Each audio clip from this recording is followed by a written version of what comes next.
ठीक है, तो इस तरीके से हम यहाँ पर इलेक्ट्रॉन्स का रिप्रेजेंटेशन पढ़ सकते हैं। ठीक है, तो कोर इलेक्ट्रॉन्स क्या होते हैं? ऐसे इलेक्ट्रॉन जो सेम शेल्स में मतलब कंप्लीट शेल्स में प्रेजेंट रहेंगे, वो रहेंगे आपके कोर इलेक्ट्रॉन्स। और वो इलेक्ट्रॉन जो अदर एलिमेंट्स में प्रेजेंट होंगे वो होंगे वैलेंस इलेक्ट्रॉन्स। अब यहाँ अगर हम बात करते हैं कि मैंने आपको बताया था 3D और 4s का, कि जब 3D की बात करते हैं तो 3D की एनर्जी 4s से ज़्यादा होती है, इसलिए पहले इलेक्ट्रॉन 4s में जाता है और 3D में इलेक्ट्रॉन बाद में जाता है।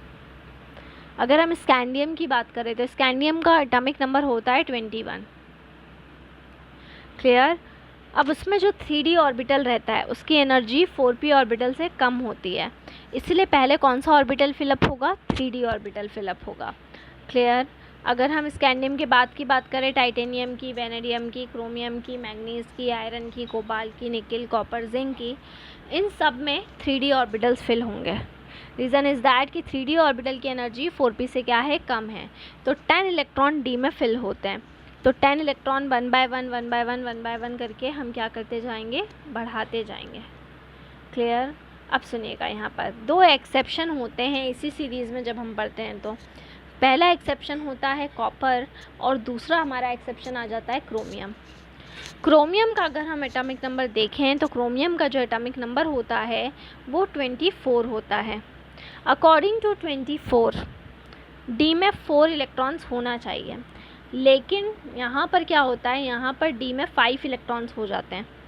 क्लियर? जो क्रोमियम होता है उसमें 5 इलेक्ट्रॉन्स हो जाते हैं। एस में से भी जो अगला 4s ऑर्बिटल है उसमें से भी एक इलेक्ट्रॉन 3D में जम कर जाता है।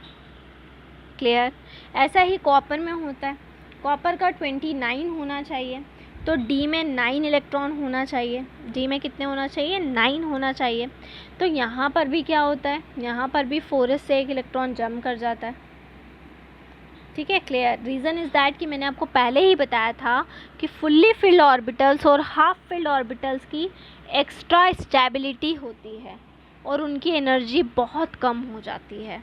ऐसे ऑर्बिटल जो फुल्ली फिल्ड हैं या हाफ फिल्ड हैं, अब जैसे क्रोमियम पे गए मान लीजिए, तो क्रोमियम का एटॉमिक नंबर कितना है? क्रोमियम का एटॉमिक नंबर है 24। क्रोमियम का जो एटॉमिक नंबर है वो 24 है, मतलब डी में 4 इलेक्ट्रॉन रहेंगे। अब केवल एक ही ऐसा ऑर्बिटल रहेगा जिसमें इलेक्ट्रॉन नहीं होगा, बाकी के चारों ऑर्बिटल के अंदर, डी के चारों ऑर्बिटल के अंदर एक एक इलेक्ट्रॉन रहेगा। केवल 5th वाला ऐसा रहेगा जिसके पास नहीं है। तो जैसे ही उसके 5th ऑर्बिटल में इलेक्ट्रॉन आएगा तो वह एक्स्ट्रा स्टेबल हो जाएगा, और यही एक्स्ट्रा स्टेबल होने की वजह से, जो उसकी एक्स्ट्रा स्टेबिलिटी हो जाती है, इसी वजह से क्या होता है? इसी एक्स्ट्रा स्टेबिलिटी के होने की वजह से वो क्या करता है? एक इलेक्ट्रॉन 4s से ले लेता है, क्योंकि वो जो 5th वाला खाली ऑर्बिटल रहेगा उसमें केवल इलेक्ट्रॉन नहीं है, इसलिए इसकी एनर्जी बहुत ज़्यादा लो हो जाएगी और वो आसानी से s में से इलेक्ट्रॉन ले लेगा और वो हाफ फिल्ड हो जाएगा और स्टेबल हो जाएगा। इसी तरीके से जब हम कॉपर की बात करते हैं तो कॉपर में भी 9 इलेक्ट्रॉन्स फिल हो जाते हैं डी में। जैसे ही 9 इलेक्ट्रॉन्स का उसमें फिल हुए, जैसे ही उसमें 9 इलेक्ट्रॉन्स फिल हुए, तो 9 इलेक्ट्रॉन्स के फिल होने के साथ में बस कितने की कमी रहेगी? ओनली 1, केवल एक की कमी रहती है। ठीक है, फुलफिल्ड होने के लिए एक कम है, इस वजह से वो वाला जो एटॉमिक ऑर्बिटल है वो भी एक्स्ट्रा स्टेबल हो जाता है, और एक्स्ट्रा स्टेबल होने की वजह से, उसकी स्टेबिलिटी एक्स्ट्रा होने की वजह से भी वहाँ पर से वो s में से एक इलेक्ट्रॉन ले लेता है। ठीक है, इसी तरीके से P3, P6, D5, D10, F7 और F14 होते हैं। ठीक है, इनकी जो स्टेबिलिटी होती है वो क्या होगी? हाफ फिल्ड और फुल फिल्ड की क्या होती है? ज़्यादा होती है, और इस वजह से इनकी एनर्जी क्या हो जाती है? कम हो जाती है, और ये स्टेबल होने के लिए एक एक इलेक्ट्रॉन ले लेंगे। इसीलिए क्रोमियम और कॉपर क्या करते हैं? D5 और D10 कन्फिग्रेशन कर लेते हैं, और इनको एक्सेप्शंस कहा जाता है। ठीक है, क्योंकि होना 4 और 9 चाहिए थे, लेकिन हो कितने गए हैं? 5 और 10 हो गए हैं। क्लियर?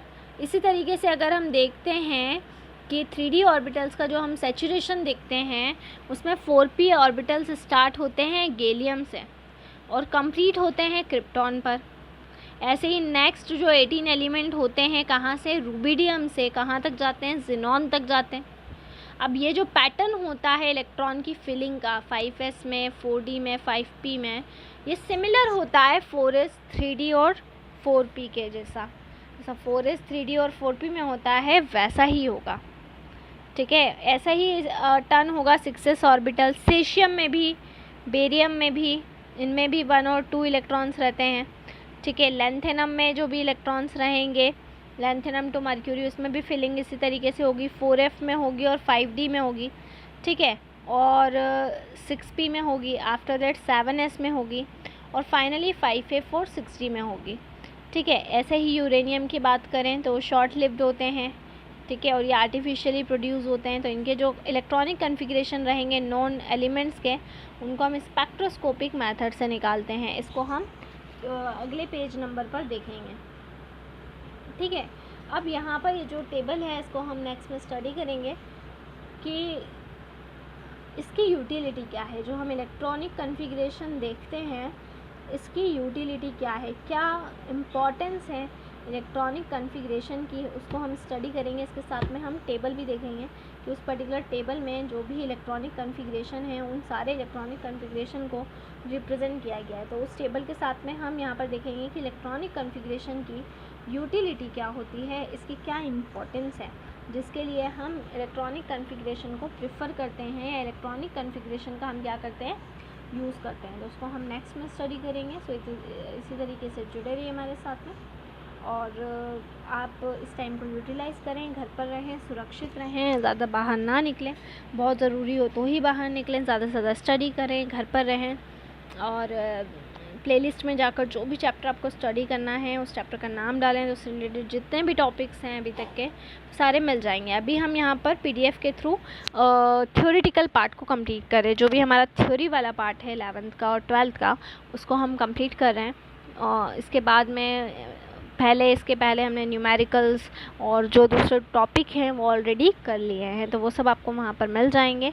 सो इसी तरह से जुड़े रहिए हमारे साथ में, वीडियोस को लाइक करें, चैनल को सब्सक्राइब करें, और ऑनलाइन क्लासेस के लिए डिस्क्रिप्शन में जाकर सारी डिटेल्स ले लें और हमसे कांटेक्ट करें। Thank you so much.